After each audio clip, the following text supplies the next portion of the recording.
ক্ষমতা আছে, আল্লাহ পাক কোনো না কোনো দিন ইনশাআল্লাহ তাকে হেদায়েত দিবেন। এটা আমরা আমাদের অভিজ্ঞতা থেকেও দেখেছি। এমন অনেক মানুষকে আমরা দেখেছি যে ড্রাগ এডিক্টেড ছিল, মিউজিক করেছে, হারাম সম্পর্কের মধ্যে ছিল, নামাজ ঠিক মতো পড়ে নাই, কিন্তু যখনই আল্লাহর কথা আলোচনা হতো দেখতাম সে খুবই শান্তভাবে মন থেকে কথা শুনছে। কথা শুনতে শুনতে শুনতে একদিন মাশাআল্লাহ এখন দেখবেন যে চিল্লা দিয়ে বেড়াচ্ছে বিভিন্ন মসজিদে। আল্লাহ হেদায়েত দিয়েছে, সব ছেড়ে দিয়েছে। এরকম মানুষের অভাব নাই কিন্তু সমাজে। তো এখানে আল্লাহ পাকের রহমত বা দয়ার একটা উজ্জ্বল দৃষ্টান্ত দেখতে পারবেন। ঠিক এরকম আরো একটা ঘটনা আছে বনু ইসরাইলের। এক ব্যক্তি এত পাপ করেছে যে শেষে মৃত্যুর সময় সে সন্তানদেরকে ডাকছে, ডেকে বলছে যে আমি যখন মারা যাব আমার লাশটাকে তোমরা কবর দিও না, যদি আল্লাহ পাক আমাকে ধরতে পারেন তাহলে খবর আছে আমার। কি করতে হবে? সে বলছে যে আমার দেহটাকে তোমরা পুড়িয়ে ফেলবে এবং পুড়িয়ে ফেলার পরে ছাইগুলোকে একত্রিত করবা, করে অর্ধেক ছাই সমুদ্রে ভাসিয়ে দিবা, অর্ধেক ছাই বাতাসে উড়িয়ে দিবা। সন্তানরা তাই করলো। মৃত্যুর পর আল্লাহ পাক এই সমুদ্র এবং জমিনকে বাতাসকে আদেশ করলেন যে তোমরা ছাই জড়ো করে দাও। আর মানুষ আর জিন আল্লাহর কথা না শুনলেও এই প্রকৃতি আল্লাহ পাকের কথা শোনে। বিজ্ঞান বলে প্রকৃতি থেকে সব হচ্ছে। কি প্রকৃতি? প্রকৃতি কি, কাকে বলে? মানুষকে আল্লাহর ইবাদতকে বাদ দিয়ে প্রকৃতি পূজায় নিয়ে গেছে। এই পুরো প্রকৃতি আর মহাবিশ্ব এক আল্লাহর ইবাদত করে। কে সৃষ্টি করলো প্রকৃতি? প্রাকৃতিক ভাবে হয়েছে সবকিছু বলে, আল্লাহ থেকে হয়েছে বলা যাবে না। বললে আপনি মৌলবাদী হয়ে যাবেন। আল্লাহ শব্দ ইউজ করলে আপনি মৌলবাদী হয়ে যাবেন। ধর্মতাত্ত্বিক শব্দগুলোকে আস্তে আস্তে উঠিয়ে দেওয়া হয়েছে। দেখবেন যুক্তি, বিজ্ঞান, দার্শনিক শব্দগুলোকে আনা হয়েছে। এটাও টেকনিক্যালি করা হয়েছে। কোন সেকুলার মিডিয়াতে আপনি দেখবেন না ইনশাআল্লাহ বলছে। ইনশাআল্লাহ প্রমাণ করবে যে আপনি আস্তিক বা নাস্তিক। তো প্রকৃতিকে আল্লাহ পাক আদেশ করলেন এই সমুদ্র ছাই জড়ো করো, এই বাতাস ছাই জড়ো করো। তারা ছাই জড়ো করে দিল। এই ব্যক্তিকে বলা হচ্ছে তুমি জীবিত করে আল্লাহ পাক বলছেন তুমি যে এই কাজটা করেছিলে, লিমা ফাআলতা হাযা, তুমি এই কাজটা কেন করেছো? তখন এই ব্যক্তি উত্তর দিচ্ছে মিন খাশিয়াতিকা ইয়া রাব্বি ওয়া আনতা আ'লাম। হে আল্লাহ, আমি আমার বুঝে যা এসেছে আপনার ভয়েই আমি এই কাজটা করেছি, আর আপনি খুব ভালো করেই জানেন যে আমি আপনার ভয়ে করেছি নাকি অন্য কোনো কারণে করেছি। মানে আপনি আমার মনের কথা জানেন। আল্লাহ পাক তাকে মাফ করে দিলেন। আপনাদেরকে আমি সেই ব্যভিচারী মহিলার কথাও মনে করাই, যে ছিল একজন প্রস্টিটিউট মহিলা, পতিতা, যেটা আমরা বলি সমাজের ভাষায়। যদি এখন নতুন শব্দ এসেছে সেক্স ওয়ার্কার বা যৌনকর্মী, এবং এগুলোকে আমরা এখন প্রমোট করছি। আমরা এখন অশ্লীলতাকে প্রমোট করছি। এই কথা বলতে আমাদের বুক কাঁপা উচিত নয় যে আমরা এখন অশ্লীলতাকে প্রমোট করছি। আমরা এখন কাপড় খোলার সংস্কৃতি থেকে যাচ্ছি। যে কাপড় খুলে দিয়েছিল ইবলিস। ইবলিস আমাদের বাবা মার কাপড় জান্নাতে খুলে দিয়েছিল, এটা কি জানেন? ফল খাওয়ার পরে এই ফল খেতে কে প্রলুব্ধ করেছে? ইবলিস। গাছের কাছে গিয়ে ফল ভক্ষণ করার পর সর্বপ্রথম আমাদের পিতামাতার গা থেকে কাপড় খুলে পড়ে গেছে। আমাদের পিতামাতাকে মহাবিশ্বে নগ্ন করে দিয়েছে ইবলিস, আর তার অনুসারীরা এই জমিনে আদম সন্তানদেরকে নগ্ন করছে এখন।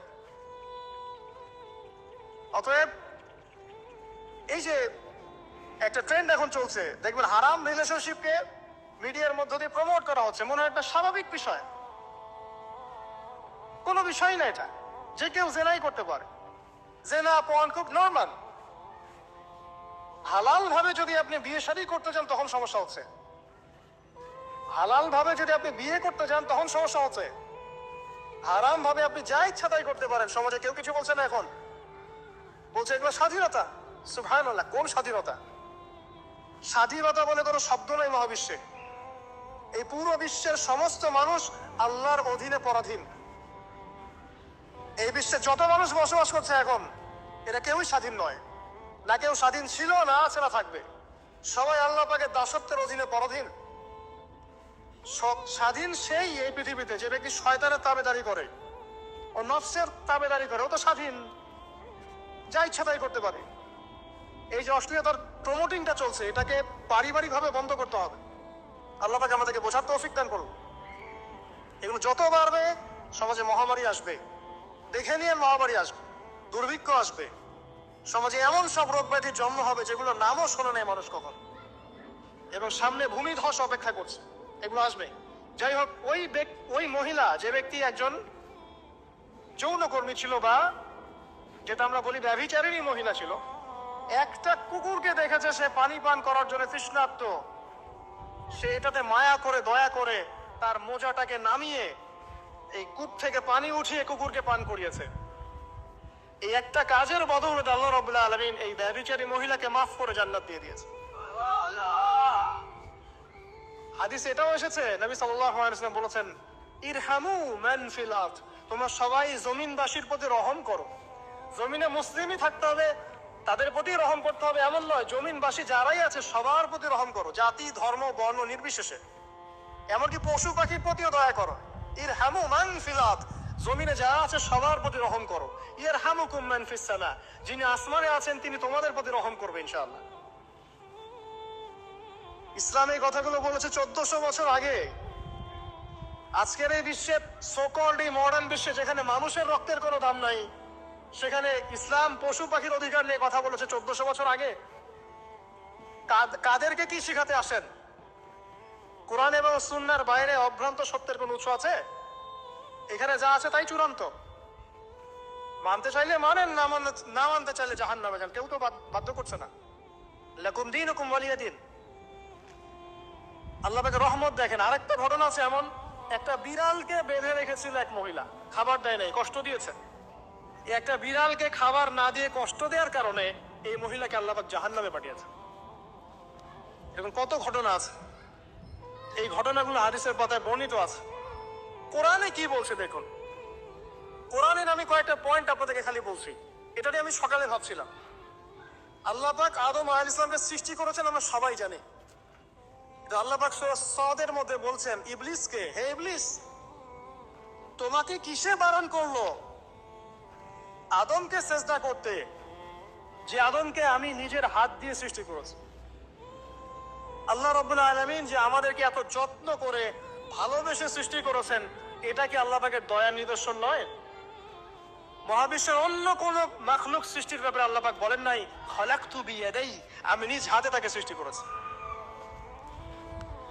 শুধু সৃষ্টি নয়, সৃষ্টি করার পর আল্লাহ পাক তাকে সমস্ত নাম শিক্ষা দিয়েছেন। এই যে জ্ঞান শিক্ষা দেওয়া, জ্ঞান, এটা আল্লাহ পাকের সবচেয়ে বড় নিদর্শনগুলোর মধ্যে অন্যতম। এবং আল্লাহ পাকের সবচেয়ে বড় দয়া, আমার মত এটা, মানব জাতির উপরে আল্লাহ পাকের সবচেয়ে বড় দয়াটা হচ্ছে কি জানেন? আল্লাহ পাক আমাদেরকে জ্ঞান শিক্ষা দিয়েছেন, ওহী নাজিল করেছেন। এটা সব কিছুর ঊর্ধ্বে। কারণ আপনি তওবা করবেন, জ্ঞান লাগবে। নামাজ পড়বেন, জ্ঞান লাগবে। রোজা রাখবেন, জ্ঞান লাগবে। যাকাত দিবেন, ইলম লাগবে। আপনি দিনের যে কোনো আমল করেন, ইলম লাগবে। জান্নাত জাহান্নামের পথ খুঁজে পেতে হলে ইলম লাগবে। দেশ চালাবেন, ইলম লাগবে। অর্থনীতি চালাবেন, ইলম লাগবে। ইলম ছাড়া কিছু নাই, ইলমের উপরে কিচ্ছু নাই। এই ইলমটা আল্লাহ পাক কাকে শিক্ষা দিয়েছেন? আদম আলাইহিস সালামকে। সমাজ বিজ্ঞান বইগুলোতে যে আমাদের পূর্বপুরুষরা কি গুহায় থাকতো আর গাছের ছাল পাতা খেয়ে থাকতো, তাই না? লতা পাতা খেয়ে থাকতো, গাছের ছাল পাতা খেয়ে থাকতো, পোশাক পরতো আর কি। বোগাস, ডাহা মিথ্যা কথা। আল্লাহ রাব্বুল আলামিন সূরা বাকারা এবং সূরা আরাফ পড়ে দেখেন, আল্লাহ পাক বলছেন যে আদম আলাইহিস সালামকে আল্লাহ পাক সমস্ত নাম জ্ঞান শিক্ষা দিয়েছেন। মহাবিশ্বের যে প্রয়োজনীয় জ্ঞানগুলো আছে সেগুলো আল্লাহ পাক আদমকে শিখিয়েছেন আলাইহিস সালাম। ওয়াল্লামা আদামাল আসমাআ কুল্লাহা, আল্লাহ পাক আদমকে সমস্ত নাম শিক্ষা দিয়েছেন। আমাদের পিতা মাতারা মূর্খ ছিলেন না, তারা সৃষ্টি থেকেই জ্ঞানী ছিলেন। আদম আলাইহিস সালামের পারমাণবিক বোম বানানোর কোনো প্রয়োজন ছিল না, ছিল? বানান নাই। আপনার মধ্যে এই জ্ঞানটা আসছে কিভাবে? বাই ডিএনএ আপনি জ্ঞান পাচ্ছেন, কারণ আমরা আদম সন্তান। অনেক জ্ঞান আমাদের ভিতরেই আছে, এগুলো চর্চার মধ্য দিয়ে, গবেষণার মধ্য দিয়ে প্রস্ফুটিত হয় মাত্র। জ্ঞান ভিতরে আছে আমাদের, আমাদের পিতাকে জ্ঞানী করে বানানো হয়েছে। এই জ্ঞান শিক্ষা দেওয়াটা হচ্ছে আল্লাহ পাকের সবচেয়ে বড় দয়াগুলোর মধ্যে একটা। রহম করেছেন। শুধু তাই নয়, আদম আলাইহিস সালামকে এমন জ্ঞান শিক্ষা দিয়েছেন যে জ্ঞান ফেরেশতারা পর্যন্ত জানতো না। এটা কি দয়া নয়? এটা কি আদম সন্তানের প্রতি ভালোবাসা নয়? তারপরে সেজদা করিয়েছেন, মহাবিশ্বে সেজদা করানো হয়েছে। কোরআনে কি এমন কোনো দলিল আছে যে আদম আলাইহিস সালাম ছাড়া অন্য কাউকে সব ফেরেশতারা সেজদা করেছেন? আছে? তাহলে এই যে সম্মান দেয় আল্লাহর পক্ষ থেকে, সম্মান কিসের ভিত্তিতে সম্মান? শারীরিক ক্ষমতার ভিত্তিতে? সম্মানটা কি কারণে? জ্ঞানের কারণে, ইলমের কারণে, জ্ঞানের কারণে সম্মান। এই সম্মান দেওয়াটা কি আল্লাহ পাকের রহমত এবং দয়ার নিদর্শন নয়? অতএব সম্মান পেতে হলে, আল্লাহর রহমত পেতে হলে সেই জ্ঞানের চর্চায় আবার ফিরে আসতে হবে। আপনি যদি আজও সেই ওহির জ্ঞানের চর্চা করেন, আল্লাহ পাক এই পৃথিবীবাসীর বুকের মধ্যে আপনার জন্য সম্মান পয়দা করে দিবেন ইনশাআল্লাহ। দেখেন, ওই সেই জ্ঞানী যদি আপনি এখনো চর্চা করেন, আজও আপনি সম্মানিত হবেন ইনশাআল্লাহ। ব্যক্তি চর্চা করলে ব্যক্তি সম্মানিত হবে, একটা পরিবার চর্চা করলে ওই পরিবার সম্মানিত হবে, একটা সমাজ যদি চর্চা করে সেই ওহির জ্ঞান, ওই সমাজ সম্মানিত হবে।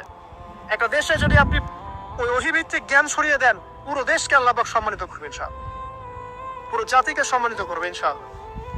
আরো সামনে যান, এই যে আদম এবং হাওয়া আলাইহিস সালাম গাছের কাছে চলে গেলেন, ফল খেয়ে ফেললেন, কারণ আমরা আদম সন্তান, ভুল করি। আল্লাহ পাকের সাথে সাথেই বহিষ্কার করে দিয়েছেন? না, আল্লাহ পাক তওবা করার জন্য কালিমা শিখিয়ে দিয়েছেন। সুবহানাল্লাহ, তাদের কালিমা জানা ছিল না। আল্লাহ পাক বলছেন ফাতালাক্কা আদম মির রাব্বিহি কালিমাত। আল্লাহ পাকের কাছ থেকে আদম আলাইহিস সালাম কিছু বাক্য শিখে নিলেন, যেই বাক্য দিয়ে ফাতাবা আলাইহি, সে আল্লাহর কাছে তওবা করলো। কোন সেই বাক্য? সূরা আরাফে আছে, রব্বানা যালামনা আনফুসানা ওয়া ইল্লাম তাগফির লানা ওয়া তারহামনা লানাকুনান্না মিনাল খাসিরিন। এই দোয়া কে শিখিয়ে দিয়েছে? আল্লাহ। এই তওবার বাক্য যে শিখিয়ে দেয়, এটা কি দয়ার পরিচয় নয়? আমরা আল্লাহর কাছে ফিরে যাব, তওবা করব, ইস্তেগফার করব, এই জ্ঞানটা শিখিয়ে দেয়া কি আল্লাহ পাকের দয়ার পরিচয় নয়? তাহলে আমরা কিভাবে ক্ষমা চাইতাম?